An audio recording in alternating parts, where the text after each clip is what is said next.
There was a little gray box. And this little gray box played a remarkably informative role in the lives of people of my generation. Maybe that's not such a good thing. Maybe it is. It was a little box that was complicated to use. It didn't always work.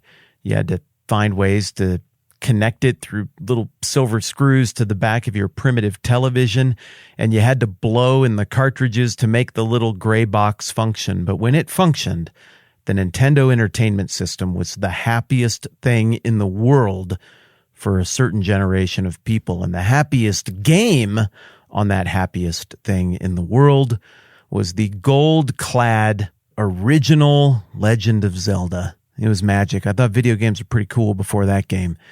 But the first time I popped that cartridge in at my friend Adam's house and heard the music and saw the majestic waterfall on the title screen, I was hooked. And as if that wasn't enough, then the game starts and there you are. Just a little fella right there in the middle of the screen, and all you got is a little wood whacking stick, and you have to go explore the great wide world, and it's full of monsters, and I don't know if you're going to make it. And it's kind of a metaphor for childhood and going out into your own great wide world. Maybe that's why it resonated with us so much. There are many adventures to have in The Legend of Zelda, and not a lot of friends to help you along the way. But there's one area that I'm thinking of today that was particularly treacherous for adventurers. It was an area called the Lost Woods. Are you intrigued? They weren't green woods like the rest of the map. They were auburn woods, like October, when things are scary and spooky. And many adventurers who wandered into the Lost Woods never found their way out, because it seems that no matter which way you went through the Lost Woods, you couldn't get anywhere. You just kept going in circles. That's the name, the Lost Woods. On the screen, when you were in the Lost Woods, you could only go one of four directions: 12 o'clock, 3 o'clock, 6 o'clock, or 9 o'clock. And so, of course, the sensible thing when you find yourself there is just pick a direction and power through. Eventually, you're going to get out. They can't be infinite woods, can they? Well, they are. Because you would go 9 o'clock forever, and eventually you'd realize no video game could be this big. It's just one little cartridge. I'm back in the same place I started. I'm not getting anywhere. Then you try going up. Then you try going down. Same result. And eventually, in Nintendo Power Magazine, they finally told all of us that if you went northwest, southwest in exactly that pattern, you could get out of the Lost Woods. But otherwise, again and again and again and again and again, just like that loop that we were talking about yesterday. So whether you're talking about an 8-bit video game or movies or TV shows or books or anything, the "oh no, we're right back where we started" is the ultimate metaphor for you are totally lost and you are wasting time and you are spinning your wheels. I guess that's also a metaphor for the same thing. And that's what we've been talking about as we've been looking at this prayer, this big collective prayer in Nehemiah chapter 9 that's happened in the fall of 444 BC, that all of the descendants of Abraham who are here are unified together in repeating back to their leader, Ezra the priest. We have been going in circles, and you and I have been breaking down the multiple little circles that they are acknowledging that they've gone through their grand history, the history of the Old Testament. Particularly the book of Judges is the lost woods of the Old Testament, where you just keep coming back to the same thing again and again and again. But as we get to the end of this prayer, what we discover is that it's not just a bunch of little circles, but that all of these little circles inside this larger story add up to one bigger circle that contains many little circles. And the big grand circle that we discover here at the end of this prayer is that the journey of the descendants of Abraham more or less started out in slavery under a global superpower with no land of their own, only promises from God. And now, after all of their wandering through the lost woods, they are right back to being under the yoke of a global superpower, finding their hope only in the promises of God for something else. In this prayer, they're acknowledging this meandering around in the lost woods. It is our own dang fault. Verse 32, this picks up right at the end of the summary of the era of the book of Judges, which is before the era of the kings and the kingdoms and all of that stuff.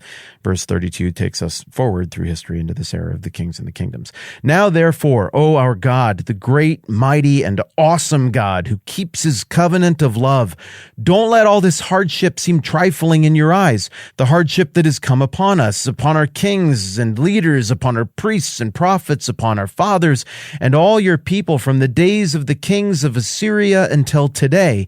In all that's happened to us, you've been just. You've acted faithfully while we did wrong.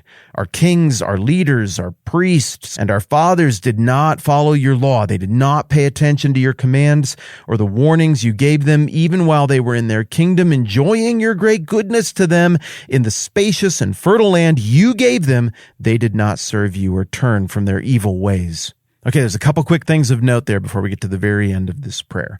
Thing number one, what we're basically covering now is the next chapter in the history of the descendants of Abraham. This is the era of the kings, as accounted for in 1st and 2nd Samuel and 1st and 2nd Kings. There is another source book that existed at this time that we know from other places that Ezra had access to, called the Book of the Kings.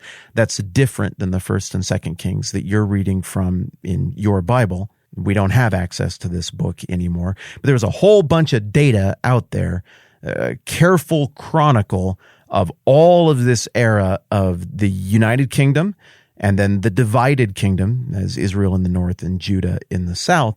And that whole chapter of their existence that runs from a little after 1000 BC up to the fall of the northern kingdom to Assyria in 732 BC. All of that era is being vaguely alluded to, but pretty quickly passed over. We spent a lot of time on Judges, not a lot of time on the united and divided kingdom. And then there at the end of verse 32, we're talking about the next chapter, which is from the end of the northern kingdom, 732, through the remainder of the southern kingdom, which is up until 586, that's the Babylonian conquest, and all the way up until now, which is 444 BC, basically 4 big reigns into the Achaemenid Persian era of the history of the Old Testament. So we moved pretty slowly over the few hundred years that are the Judges. I mean, that was like 5 or 6 verses of recounting the wandering in the lost woods.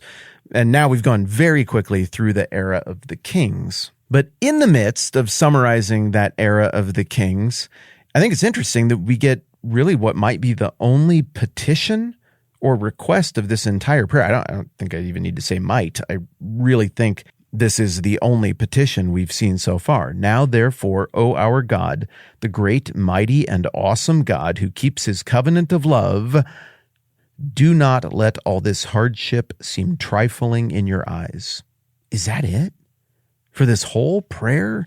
This whole prayer of repentance for wandering in the lost woods of history, for making all of these mistakes? There's really not much specific to that, is there? They're throwing themselves at the mercy of God.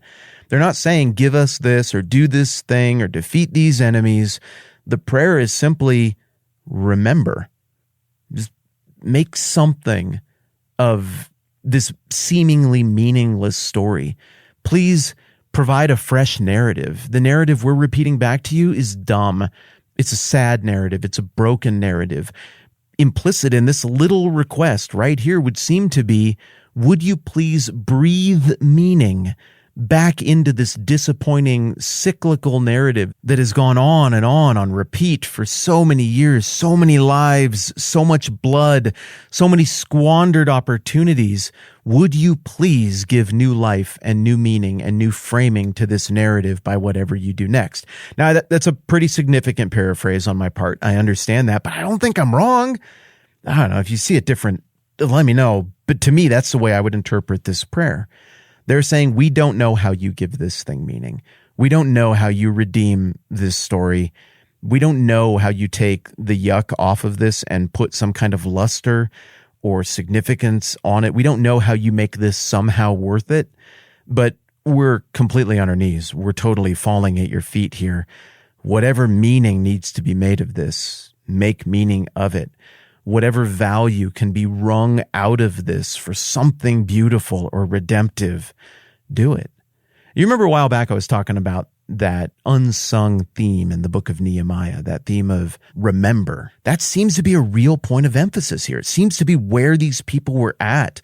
And not just the people, but the leaders as well. I mean, when it all is done, this is the final thing that Nehemiah says to God, remember me with favor, oh my God. That's the final verse of Nehemiah. It's this earnest, humbled, chastened sense of, look, we haven't got this thing right. And it's true. We're acknowledging that now and we're apologizing now. But even now, we don't really know exactly what to do. We're trying, but ultimately we're dependent on you and your long memory and your 10,000, 100,000 foot view to make something beautiful out of this mess that we've made, to make some sort of cohesive narrative to our lost woods wandering. Please do that thing that only you can do. I think this is such a powerfully human moment that is so easy to connect with for me right now, for people right now. There's this sense of despair that is unlike any other sense of despair that we feel when it seems like we just wasted life, when we feel like we wasted an opportunity, when we feel like those were a squandered year. Is there a Garth Brooks song or something? I can't remember it. All I know is that it resonated with me even as a kid. It's about like a dad coming home and saying, "Damn this wasted day." That was a powerful line for me when I first heard that. Whatever song it was actually from, it obviously popped more than the song itself. I'm like, wow, I've felt that. And when you feel that kind of sense of a wasted day, a wasted week, a wasted year, a wasted opportunity, lost to failure, addiction, wandering with the best of intentions, pursuing something, but it went belly up, it went bust, whatever it is, our souls, we can't handle that. It wrecks us because we know that life is finite and we know that our energy and our investment and what we asked other people to be invested in is precious, and we only have so much of it, and it didn't work, and it didn't produce anything, it didn't do anything. We will clamor for meaning or order to try to assign some kind of narrative, even sometimes laughable narratives, to that stuff to make sense of it. And when we see other people doing this in 444 BC, I don't read that and think, wow, those people were really weird and different from me. Thank goodness I have mental fortitude and can easily handle my wanderings in the lost woods. No, I feel collegiality. I feel deep closeness with these people. And what a powerful, beautiful, earnest prayer to say, one, here's the narrative in its truest form. Two, we assent to this narrative, even though it doesn't make us look good. Three, and we're only going to use like 0.5% of this whole prayer on this little petition that we want to tag on, but would you please do us the greatest gesture of grace and kindness and mercy by making this story somehow make sense, because we can't. I don't know that I've ever explicitly prayed that prayer, but I've fumblingly prayed that prayer many times. And I think there is great sincerity and brokenheartedness and open-heartedness in them praying that prayer here on this page in Nehemiah chapter 9. All right, I think that's plenty. I'm Matt. This is the 10-Minute Bible Hour podcast. Let's do this again soon.